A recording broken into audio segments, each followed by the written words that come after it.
A federal judge will hear a lawsuit accusing the state of illegally purging nearly 200,000 voters from the rolls. The Black Voters Matter Fund, along with two other groups, filed a lawsuit earlier this month.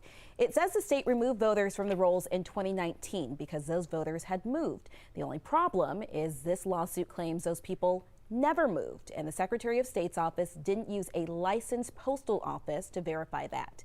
This group is demanding that voters be put back on the rolls immediately. The Secretary of State's office says officials follow federal and state laws when maintaining the voter rolls. A judge plans to hear this case tomorrow.